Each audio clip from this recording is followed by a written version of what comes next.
शारीरिक ब्रह्मचर्य का पालन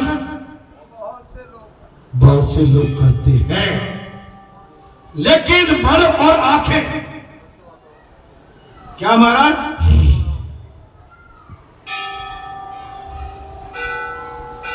आंख और मन से ब्रह्मचर्य का पालन करने वाले जी गड़बड़ है। आप बुरा मत मानना, मेरी दृष्टि तो चारों तरफ चल रही है। जहां मैं आज बहुत खुल के कह देता हूं, मैं व्यासपीठ पर बैठा हुआ हूं, मेरी दृष्टि चारों तरफ चल रही है। लेकिन जब मेरी दृष्टि चारों तरफ चल रही है तो आपकी सभा में बैठे हुए की दृष्टि भी मैं देख रहा हूं, लेकिन मैं उस समय अवलोकन कर लेता हूं कि इनकी दृष्टि कहां जा रही है। हम बोलते नहीं है, लेकिन पहचान जाते हैं। मेरी बात को पकड़ के रखना। मुझे ये बात इसलिए कहना पड़ी कि मुझे आपकी बात बताना पड़ेगा। कथा बातचीत की दृष्टि चारों तरफ घूम रही है।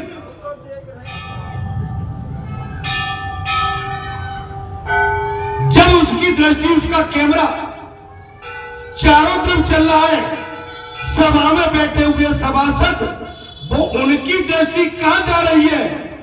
जो कैमरा ऊपर चल रहा है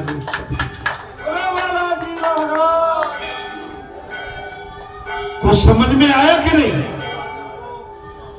अरे भैया, इसलिए सीधे खड़े रहो। हाँ बूढ़े भैया, बगल में कौन निकल गो? हमें कमर, हमें तो केवल यहां पर पीठ पर ध्यान रखना है। कुछ मैं गलत तो नहीं कह रहा हूं। मैं एक कहना कि आपके ऊपर बड़ा कैमरा जे लगा हुआ और इस कैमरे के ऊपर कैमरा लगा हुआ, आप हम बच नहीं सकते। बोले भैया, नहीं बचे। किसी भी स्त्री या पुरुष का चिंतन करना भी ब्रह्मचर्य का भंग होना। अब माना, बहुत गहरी बात छूट दे दी आज। किसी भी पर पुरुष या स्त्री का अगर आपको ध्यान आ गया, हमने अपना ब्रह्मचर्य खंडित कर दिया। बहुत गहरी बात है महाराज। काम भाव से गीता का श्रवण भी ब्रह्मचर्य का भंग है। आप गीता सुनो, दुर्गा पाठ, शिव पाठ, ये बड़े ही नाम कथा, ये सब काम भाव से सुनोगे, ये ब्रह्मचर्य भंग है। ब्रह्मचर्य तो मन को स्थिर करने का साधन है। ब्रह्मचर्य तो मन को एक चित्त करने का कोलू के बैल की तरह। कैसे? अभी भी मान जाओ। हाँ, ये आंखें फिर कौवे की हो जाएंगी। कौन की हो जाएंगी? हाँ, कौवा बनना पड़ेगा। और कौवा बनोगे तो एक फुटी आ गई। अभी तो दो चल रही है। कौवा बने तो एक टेंटी रह जाएगी। बचो, ऐसा नहीं है कि हम भी इसमें चूक न करते हैं। चूक सबसे हो जाती है, लेकिन चूक और भूल को सुधार ले जाए वो फिर चूक नहीं कहता। किसी को देखना है, देखना बुरी बात नहीं है, सद्भाव से देखो, बहन बेटी के भाव से देखो, सत्पुरुष के भाव से देखो, अपनी पोती, नातनी, पुत्र वधू, इस भाव से देखिए। देखने के लिए कोई मना नहीं है। ये दृष्टि भगवान ने आंखें दी है, तो देखने की आपका भाव क्या है? बात है महाराज, त्याग, कुछ भी त्याग करना ही धर्म है। कुछ भी त्याग करना वो भी धर्म है भैया। गिरधारी तुम तो नींदे त्याग दे भैया। तेरा तो यही धर्म है। आज आई ना महाराज जी के क्यों करे वही बात बोला हमारे गिरधारी से थोड़ा जगा देते हैं। स्वाध्याय सदग्रंथ का चिंतन मनन ही स्वाध्याय, जो हर किसी को धर्म से देखे। आज जन्म स्वभाव का सरल रखना ही सभी धर्म है। संतोष ईश्वर ने जो कुछ दिया है उसमें संतोष करो। ईश्वर ने जो कुछ दिया है उसमें संतोष करो। व्यक्ति ही श्रीमंत है और असंतुष्ट रहने वाला दरिद्र है। जो असंतुष्ट रहता है बहुत कुछ पाके पावी रहे। अच्छा देव की बात बताओ, सही बताओ, आपने जन्म लिया है, अपन अधिकांश किसान बैठे हुए, खेती बाड़ी सब पे है? तो अब आपको लालच किस बात की है? लेकिन जिनके पास खेती बाड़ी नहीं है वे डाके डाल के फार्म हाउस बना रहे हैं, उनसे तो हम अच्छे ही हैं। भाई हमने जिस दिन जन्म लिया था हमने ऐसे पिता के घर, ऐसे हमने अपने पुरखों के घर जन्म लिया कि यहां पर हमको खेती बाड़ी स्वयं मिल गई। तो अपने बाकी सराहना करो। अरे 1 बीघा कम थोड़ी होती है।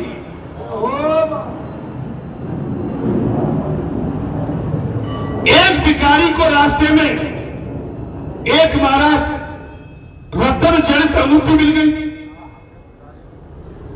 एक भिखारी को रास्ते में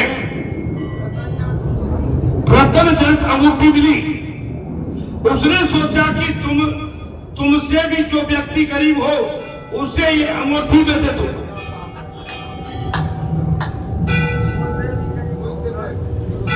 उसने सोचा कि जो मुझसे भी गरीब होगा मैं अंगूठी दे दूं। चलते चलते एक स्थान पर उसने देखा कि एक 5 बंगलों का मालिक सेठ 6ठा बंगला बनवा रहा है।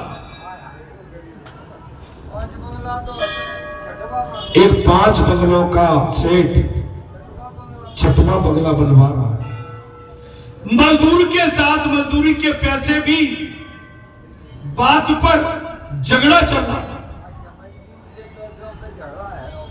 मजदूरों के पैसे पे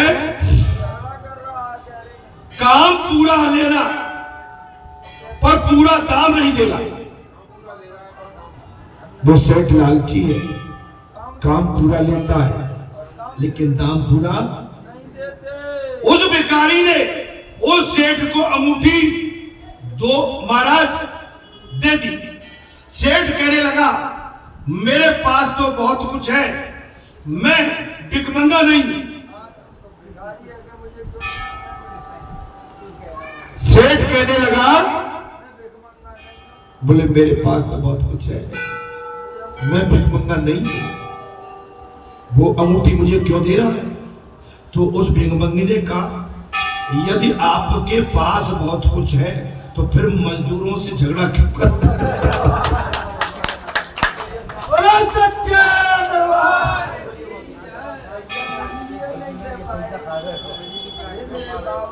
अगर तुम्हारे पास सब कुछ है तो भाई गिरधारी की मजदूरी तो पूरी देना पड़ेगा।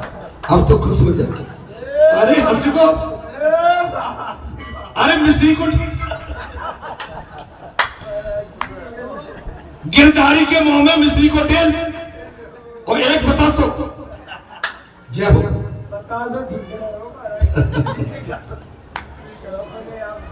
लोग क्यों करते हो? आप संतोषी नहीं है। लोग क्यों करते? तुम पर 5 बंगले हैं, 6ठा बना रहे हो, मजदूर का पैसा नहीं दे पा रहे हो, लोग क्यों करते हो? तुम संतोषी नहीं हो, अब तक भिकमंगे ही हो तुम। एक भिकमंगे ने कहा कि तुम मुझसे भी बड़े भिकमंगे हो। तुम भी तो सोचो कि सच्चा भिकमंगा कौन था? वो सच्चा सेठ था या वास्तव में भिकमंगा सेठ था? समदृष्टि। देखिए, आप जो मजदूरी करते हैं, एक आप मजदूरी बाने 5 रुपए मांगी, तुम 50 पैसे चपन्नी बढ़ा के और दे दो भैया तुम हो सकते। हमारे साथ यही टाटा पीता रहता है कि भैया तुम सबको जहां आके कुछ भी बांट देते। नहीं, मैं कोई अपनी शाबाशी नहीं कर रहा हूं, और अभी से नहीं, हमारी तो नेचर में ही नहीं है भैया। तू लौट के तो आएगा, तू एक फोन में भाग गया और ताकि मजदूरी काट दोगे, वो कहेगा बदमाश जाना मत, कंजूस है मत जाना। अपने के बाबूजी का फोन, चलो सब यहां पर बाबा के बंदे होंगे, एक फोन में आते हैं। और चाहे कोई भी हो, बाबा का बाजार बहुत बड़ा है, लेकिन बाबा के एक फोन में दौड़े चले आ। और मुझे जो टोकते भी रहते हैं भाई सब, अरे मैंने कहा जीवन में क्या लेके, उनका भाग अगर मुझसे हमसे आपसे जुड़ा हुआ है तो चलो उनकी ठीक बात है। मजदूर की मजदूरी पूरी पूरी क्या सवाई दे, आनंद आ जाएगा। समदृष्टि, सर्व में, सभी में प्रतीके समदृष्टि देखिए, मन सभी में समदृष्टि रखना चाहिए। दादी, सभी को एक समान, एक समान, सभी का धर्म, कोई कारणवश व्यवहारिकता विषमता चाहे करनी पड़े, किंतु भावात्मक विषमता कभी नहीं होना चाहिए। धर्म सबका एक है, कोई छोटा कोई बड़ा, कोई नादान कोई अनसमझ, लेकिन सभी के अंदर समानता समझनी चाहिए। मौन, बिना कारण व्यर्थ कुछ भी बोलना नहीं चाहिए, बगैर कारण किसी के सामने, और ये भी सभी का धर्म है। लेकिन महाराज मैंने सुना, देखता हूं, जब दो आदमी की बात चल रही तो वो इतना समझ नहीं कर पाते, कहीं तो बीच में अपनी बात को टपका देते, जबकि बड़े बैठे हो तो बड़ों की बात ध्यान से सुनना चाहिए, नंबर 1। हाँ, और अपने से छोटे भाई अनुज और कोई बैठे हैं, उनकी चर्चा भी बड़ों को ध्यान से सुनो और दोनों की तुलना करो, विमर्श करो। और कायदा ये है, मर्यादा, कि बड़ों के सामने छोटे नहीं बोलते। मौन मन भी होना चाहिए, मन मौन होना चाहिए। मौन से मन को शांति मिलती है। अगर आपका मन नहीं दौड़ेगा, बोले मंदिर चलना है, कथा सुनना है, कथा सुन के जलपान करके और घर पर वापस आके अपना भोजन पानी करके आराम से 1-8 घंटे विश्राम करना है, ठीक है। घर का कोई काम आपका पड़ा हुआ है, अपने काम को करने के बाद कोई धार्मिक पुस्तक है उसको डालो, या आपका टीवी में राष्ट्रीय चैनल न्यूज को पकड़ो, बस आपका टाइम निकल जाएगा। लेकिन व्यर्थ की बातों में मत पड़ो और मानसिक पापों का नाश होता है। आप यदि मौन रहेंगे तो मानसिक पापों का नाश होता है। वाणी पर बुद्धि पूर्वक अंकुश रखो।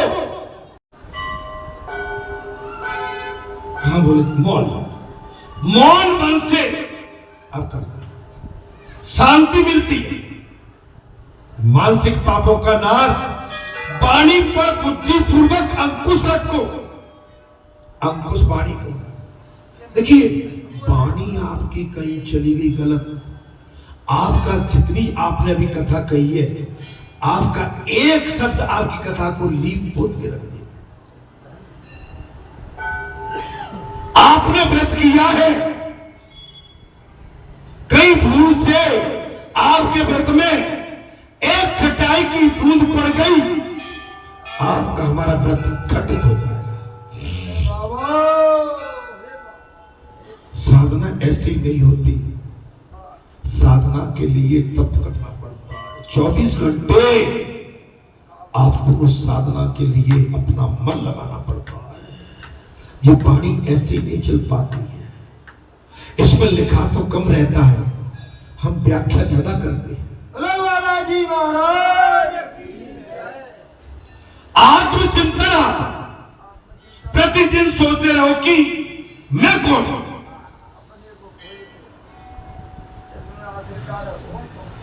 प्रतिदिन सोचो, बोले मैं हम कौन है, मैं शरीर तो नहीं हूं, मैं परमात्मा का ही तो अंश हूं, मैं शरीर नहीं, मैं परमात्मा का अंश। जन्म से पूर्व न तो कोई रिश्तेदार था और मृत्यु के पश्चात कोई रिश्तेदार रहेगा। जन्म के पहले न तो हमारा कोई रिश्तेदार था और न मरने के बाद कोई रिश्तेदार रहेगा। इन दोनों के मध्यवर्ती समय में ही रिश्तेदार होते हैं। जन्म लेते समय और मरते समय हमें केवल उस समय ये रिश्तेदार, ये कौन है, कहां से आते हैं, ये कथा आपको कोई नहीं सुनाएगा। ये कथा बड़े-बड़े भागवताचार्य भी आपके सन्मुख नहीं रख पाएंगे।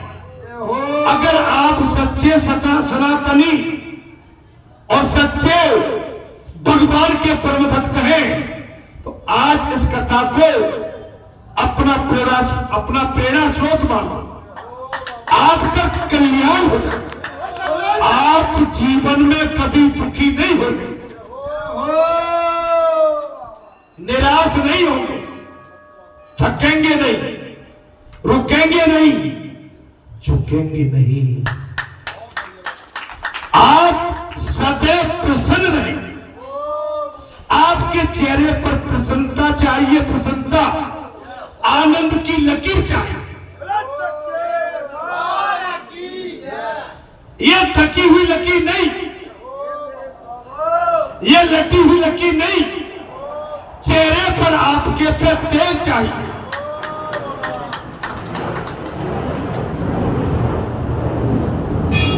अरे इतना अमृत पीने के बाद तुम्हारे रोम रोम से राम राम निकलता,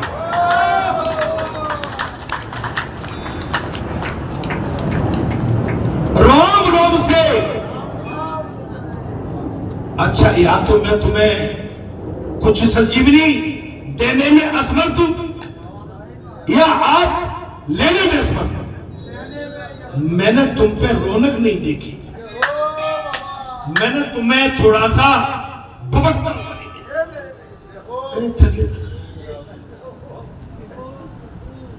अरे राम राम राम, तुम छेदना जाके जो घर की मार खाते हो ना, तुम दूध पीते भी हो कि नहीं पीते? मेरे बाबा तुम्हारा दूध दही मक्खन घी कहां जा रहा है?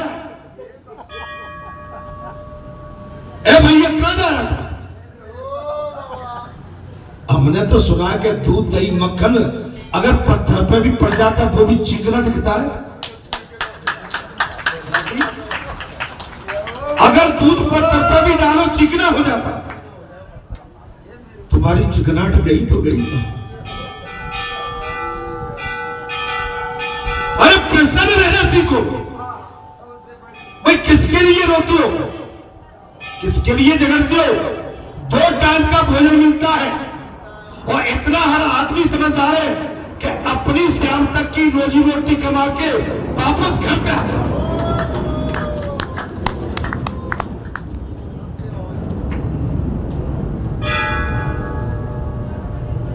हमारा जन्म 1955 का है लगभग। 1947 में भारत देश आजाद हुआ था।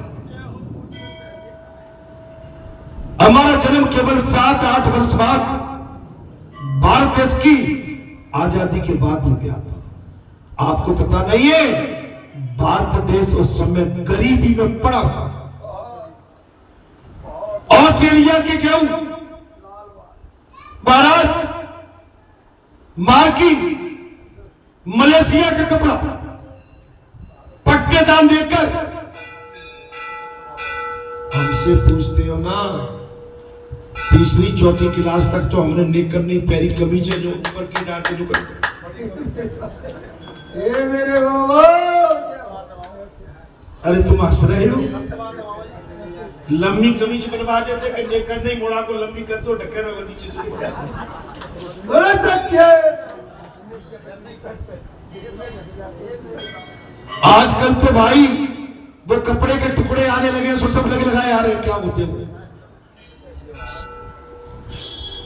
उस समय भारत की पॉपुलेशन 38 करोड़ थी ओनली। कितनी? आज भारत की पॉपुलेशन 150 करोड़ है। वृद्धि कितनी हुई? 112 करोड़ की। 112 करोड़ पॉपुलेशन इंडिया की बढ़ गई हम जब से पैदा हुए तब से।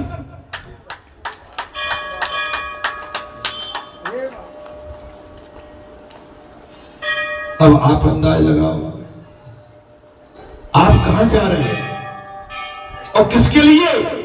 पॉपुलेशन और बढ़ना है, वाहन मोटर ठेला और बढ़ना है, हमारा जीवन घुट घुट के मर जाएगा। अरे जीना है जब तक शान से जियो ना भाई, आनंद से जियो। गालों पे चमक हो ना, गाल फूले फूले हो, आंखें बड़ी बड़ी हो ना, नहीं। अच्छा, हम कितना भी बालों को काले वाले कर लो, लेकिन शरीर की सुगंध कहां जाएगी? मैं एक बात बताऊं, बुरा मत मानना, जो काले बाल कर रहे हैं मैं उन पे आज चिपरी लगा रहा हूं। मैं भी काले बाल करता था, लेकिन गत 10 साल से मैंने काले बाल नहीं किए। कितने साल से नहीं लिपा पोती करी।